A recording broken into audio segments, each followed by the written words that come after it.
Hello everyone, एक बार फिर से आप सभी का स्वागत है आज़ाद यूपीसी एकेडमी में। समसामयिक विशेषांक सीरीज़ के अंतर्गत आज हम कुछ प्रमुख चीज़ों की चर्चा करेंगे, जैसे कि कुछ कला एवं संस्कृत के टॉपिक हैं, कुछ इसमें सरकारी योजनाएं हैं, कुछ अंतर्राष्ट्रीय मुद्दे भी इसमें सम्मिलित हैं। तो चलिए एक एक करके देखते हैं इन प्रमुख घटनाओं को, जो कि आपके परीक्षा के लिए उपयोगी हो सकते हैं। सबसे पहला जो टॉपिक है वह है गांधार मूर्तिकला की दुर्लभ गौतम बुद्ध की प्रतिमा को लेकर।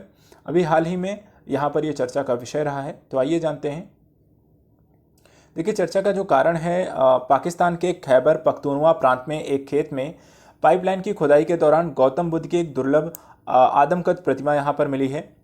ये मैदानी जिले के जो मूलतः है ये एक तख्तबाई तहसील में मिला है, जहाँ एक खेत की खुदाई के दौरान इस प्रतिमा को स्थानीय मौलवी के आदेश पर नष्ट कर दिया गया। अर्थात जब ये प्रतिमा यहाँ पर मिली थी गैस पाइपलाइन के बिछाने के दौरान, तो यहाँ पर पाकिस्तान के ही एक वहाँ पे स्थानीय जो मौलवी थे उनके आदेश पर इसे नष्ट भी कर दिया गया। खैबर पख्तूनवा प्रांत का यह तख्तबाई इलाका श्रीलंका, कोरिया और जापान के बौद्ध लोगों के लिए पर्यटन स्थल है। यह क्षेत्र उपमहाद्वीप के इतिहास में गांधार सभ्यता की शुरुआती शहरों के बसावटों में से एक है। तो अगर हम इस प्रांत की विशेषता को अगर आप समझ रहे हैं, तो यहाँ पर ये कह सकते हैं कि बौद्ध धर्म के लोगों के लिए एक बेहतर और पर्यटन क्षेत्र है और गांधार सभ्यता से जुड़ता है। इसके अतिरिक्त खैबर पख्तूनवा का प्राचीन नाम गांधार है। इस क्षेत्र के लिए बौद्ध अनुयायियों के मन में अपार श्रद्धा है। यहाँ प्राचीन काल में बनी गांधार शैली में बुद्ध की प्रतिमाएं खुदाई में प्राप्त हुई हैं। शैली के कुछ प्रमुख तथ्यों की बात कर लेते हैं जो गांधार शैली है, क्योंकि यहाँ पर इसकी चर्चा करनी जरूरी है। देखिए, कुषाणों के शासनकाल में उत्तर पश्चिम भाग में मूर्तिकला की एक नव शैली विकसित हुई। यह भारतीय और यूनानी मूर्तिकला का एक मिश्रित रूप थी। कनिष्क और उसके उत्तराधिकारियों ने गांधार शैली को प्रोत्साहन दिया। जिस गांधार प्रदेश में इस शैली का विकास हुआ, उसी के आधार पर इसे गांधार मूर्तिकला के नाम से जाना जाता है। तो यहाँ पर इसको ध्यान रखिएगा, यदि क्वेश्चन पूछा है गांधार शैली किसके शासनकाल में यहाँ पर हुई या कहाँ पर हुई, तो कुषाणों के शासनकाल में उत्तर पश्चिम भाग में ये मूर्तिकला विकसित हुई। किनका मिश्रण है, तो भारतीय और यूनानी दोनों ही मूर्तिकलाओं का ये मिश्रण है। कई बार इस तरह के तथ्यात्मक क्वेश्चन बनाए जाते हैं, तो उसको ध्यान में रखने गया। नेक्स्ट है, गांधार मूर्तिकला पर यूनानी मूर्तिकला का गहरा प्रभाव था, जिस मानव चित्रण के बहिरंग पक्ष को अधिक महत्व दिया गया। तो इसमें जो मानव चित्रण के बहिरंग पक्ष को बात की जा रही है, वो कहीं ना कहीं यूनानी मूर्तिकला की एक देन है। गांधार मूर्तिकला की विषय वस्तु भारतीय थी, परंतु मूर्तिकला शैली यूनानी रोमन इसलिए है क्योंकि गांधार मूर्तिकला को ग्रीको रोमन, बुद्धिवर या यूनानी मूर्तिकला भी कहा जाता है। तो इसमें पाई जाने वाली जो विषय वस्तु हैं भारतीय है और साथ ही साथ यूनानी है, और इसलिए यहाँ पर कहीं ना कहीं से ग्रीको रोमन या हिंदू यूनानी मूर्तिकला के नाम से भी हम इसे जानते हैं। इसके अतिरिक्त इसके प्रमुख केंद्र जलालाबाद, हुड्डा, बामियान, स्वाद घाटी, पेशावर थे। इस मूर्तिकला में पहली बार युद्ध की सुंदर मूर्तियां बनाई गई। यहाँ पे युद्ध नहीं, यहाँ बुद्ध होगा, तो बुद्ध की सुंदर जो मूर्तियां बनाई गई थी वो गांधार कला शैली के अंतर्गत बनाई गई। और जो पाए जाने वाले क्षेत्र हैं इस मूर्तिकला के, तो जलालाबाद, हुड्डा, बामियान, स्वाद घाटी और पेशावर है। इसके अतिरिक्त गांधार मूर्तिकला शैली की विशेषताओं की यदि हम चर्चा करें, तो इनके निर्माण में सफ़ेद और काले रंग के पत्थर का प्रयोग किया जाता था। सफ़ेद और काले रंग के पत्थर का प्रयोग किया जाता था। गांधार मूर्तिकला को महायान धर्म के विकास से प्रोत्साहन मिला। किससे? महायान धर्म के विकास से प्रोत्साहन मिला। इनकी मूर्तियों में मांसपेशियां स्पष्ट झलकती हैं और आकर्षक वस्त्रों की सलवटें साफ दिखाई देती हैं। जो ये बात कर रहे हैं बुद्ध की मूर्ति की, तो जो यहाँ पर भगवान जो बुद्ध की जो मूर्ति है वो कहीं ना कहीं मांसपेशियों की एक स्पष्ट झलक उसमें दिखाई देती है। साथ ही जो कपड़े जिस तरह के पहने हैं उनकी जो सलवटें हैं वो भी वहाँ पर स्पष्ट रूप से उसमें दिखाई देती हैं।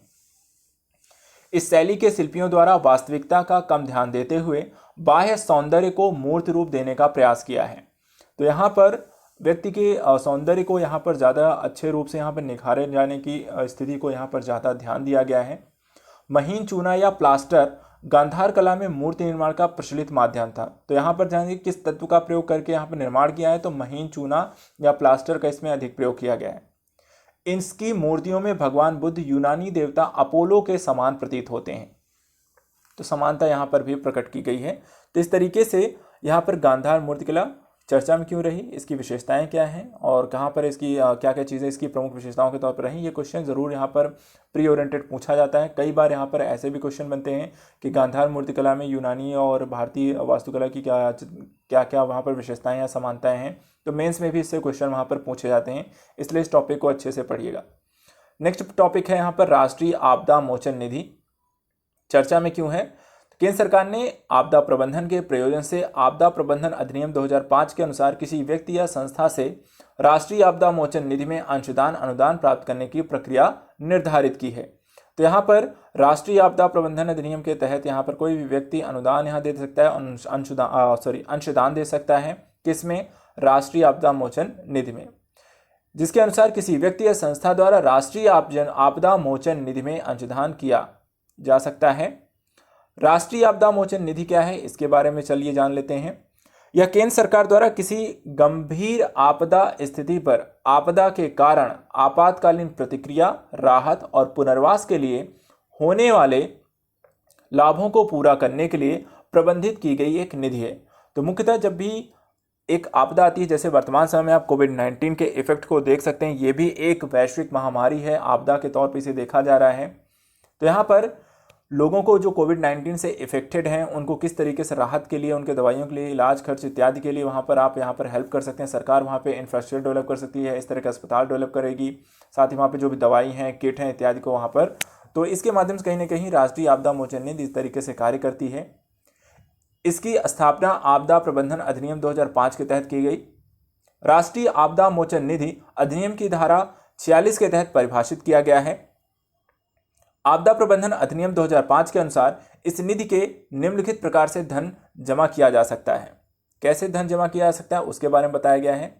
पहला है ऐसा धन जिसे केंद्रीय सरकार संसद द्वारा नियमित विधि के द्वारा किए गए समान विनियोग के पश्चात प्रदान करे। दूसरा, आपदा प्रबंधन के प्रयोजन के लिए किसी व्यक्ति या संस्था के द्वारा दिए गए कोई अनुदान। तो यहाँ पर इस तरीके से जो धन एकत्रित हो सकता है, ये दो तरीके से यहाँ पर एकत्र किया जा सकता है। उपयोगिता क्या है इसकी?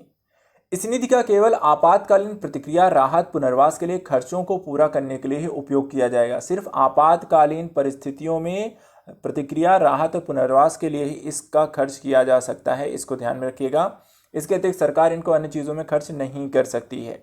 दूसरा पॉइंट, इस निधि के होने से आपदा के समय तत्काल धन की आवश्यकता को पूरा किया जा सकता है। ऐसा नहीं कि संसद में जाकर वहां पर फिर आप बिल पारित करिए फिर पैसा निकाल लें, तो उसमें बहुत लेट लतीफ़ी होती है। इसलिए एक आपातकालीन निधि भी बनाया गया, वहां से आप पैसा निकाल सकते हैं। आपदा से निपटने के लिए धन के उपयोग के लिए संसद से पूर्व मंजूरी की अनिवार्यता को ये समाप्त कर दिया, आवश्यकता वहां पर नहीं होती है। तो चलिए नेक्स्ट बात करते हैं अब इसकी उपयोगिता की।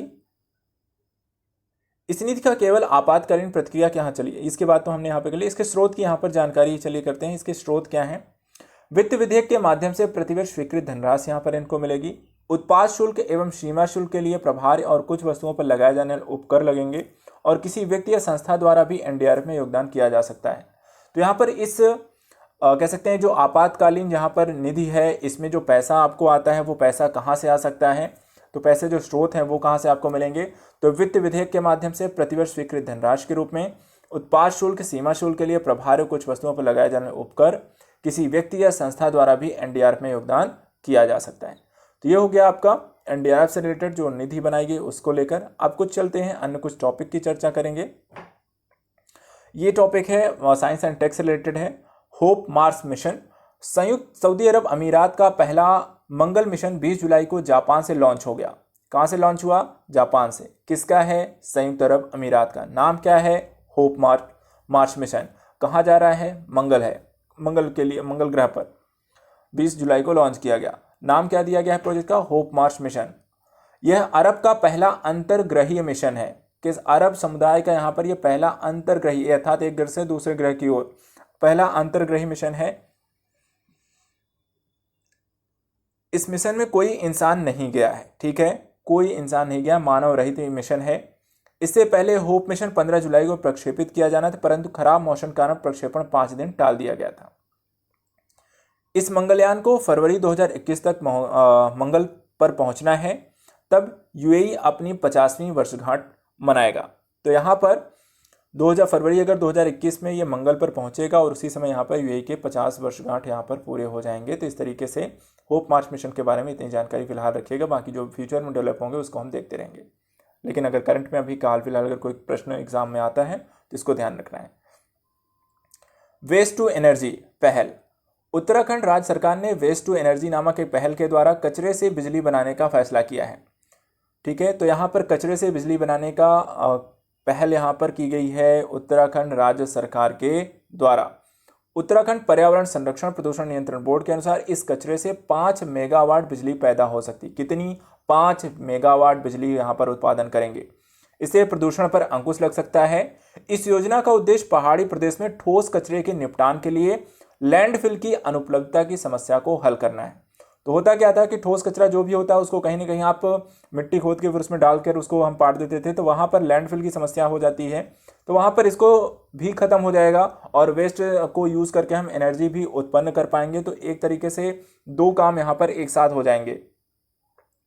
राज्य सरकार के आंकड़ों के मुताबिक पहाड़ी राज्य में हर दिन 900 टन कचरा पैदा होता है। कितना? 900 टन कचरा यहाँ पर पैदा होता है। तो इस तरीके से वेस्ट टू एनर्जी पहल को ध्यान रखिएगा, किस राज्य के द्वारा प्रारंभ किया गया है और यहाँ पर किस तरह की समस्याएं हल हो जाती हैं, और यहाँ पर इसको ध्यान में रखना है कितने टन बिजली का उत्पादन होगा। अगला टॉपिक है यहाँ पर प्राकृतिक तरीके से खेती को लेकर। तो हिमाचल को वर्ष 2022 तक प्राकृतिक तरीके से खेती करने वाला प्रदेश बनाने का लक्ष्य रखा गया है। तो हिमाचल प्रदेश को यहाँ पर 2022 तक प्राकृतिक तरीके से खेती करने वाले प्रदेश का लक्ष्य रखा गया है।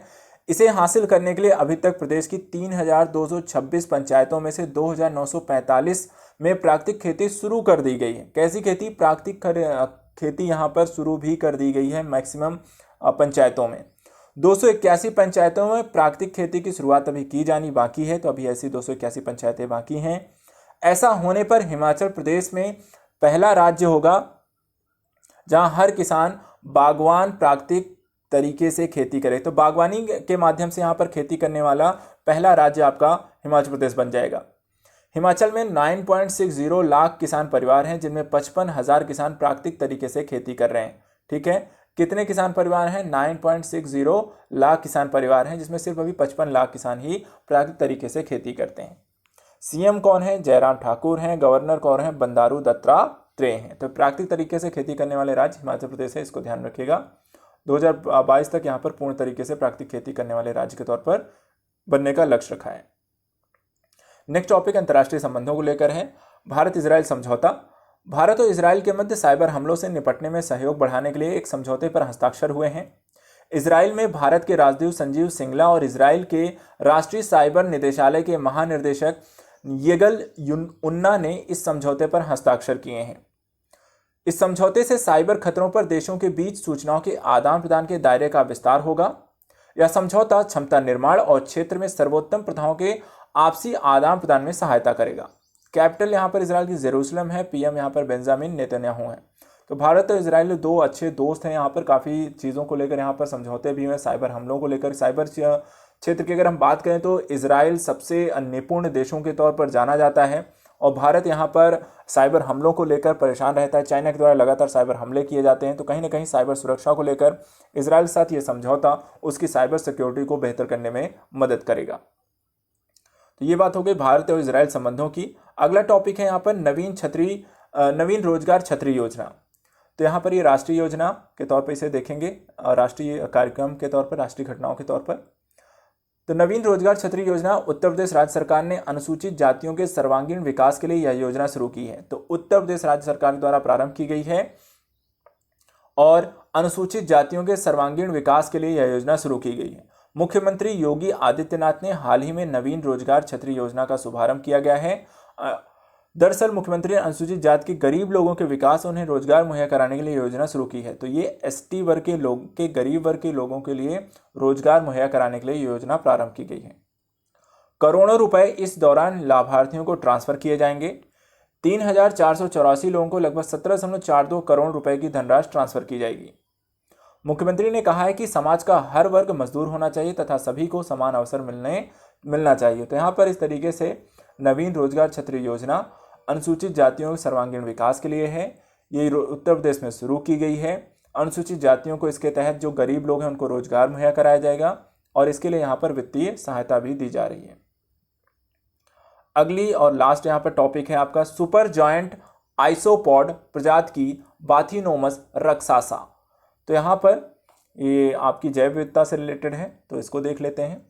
सिंगापुर के शोधकर्ताओं ने पूर्वी हिंद महासागर में पहली सुपर जायंट आइसोपॉड प्रजाति की बाथिनोमस रक्सासा की खोज की। क्या किसकी खोज की? बाथिनोमस रक्सासा की। कहाँ खोज की? आपको पूर्वी हिंद महासागर में सिंगापुर के शोधकर्ताओं द्वारा। यह एक प्रकार का कॉकरोच है। तो यहां पर जो कॉकरोच आप देखते हैं तो एक प्रकार का ये कॉकरोच है, यहां पर केकड़े जिसको हम कहते हैं बेसिकली वो है ये। सिंगापुर के शोधकर्ताओं की एक टीम ने वर्ष 2018 में इंडोनेशिया में पश्चिम जावा के दक्षिणी तट से दूर हिंद महासागर के अस्पष्टीकृत जल में एक जीव की खोज की थी। कहां पर खोज की थी? 2018 में की थी, इंडोनेशिया के पश्चिमी जावा के दक्षिणी तट से दूर हिंद महासागर के अस्पष्टीकृत जल में। जुलाई 2020 की शुरुआत में 2 वर्ष के अध्ययन के बाद टीम ने इस जीव को बाथिनोमस रक्सासा नाम दिया है। तो इस जीव का जो नाम रखा गया है वो है बाथिनोमस रक्सासा। यह सुपर जायंट बाथिनोमस है। इसे तब से समुद्र का कॉकरोच कहा जाता है। इसे समुद्र का कॉकरोच कहा जाता है, जो कि बेसिकली केकड़े से की लगभग प्रजाति यहाँ पर होती है, लेकिन उसे बड़ी है और इसलिए इसे एक अलग नाम से जाना जाता है। तो इस तरीके से यहाँ पर आज के करंट अफेयर्स के टॉपिक हमने कंप्लीट कर लिए हैं। नेक्स्ट डे मिलेंगे न कुछ नए टॉपिक साथ, नई चीज़ों पर चर्चा करेंगे। आप इन्हें अच्छे से पढ़ लीजिएगा, रिवीजन कर लीजिएगा, ताकि आप परीक्षा में आने वाले सभी प्रश्नों का एक अच्छे तरीके से हल दे सके। तो आज के लिए इतना ही। Thank you so much. अपना ख्याल रखिएगा, सेफ रहिए। Good luck.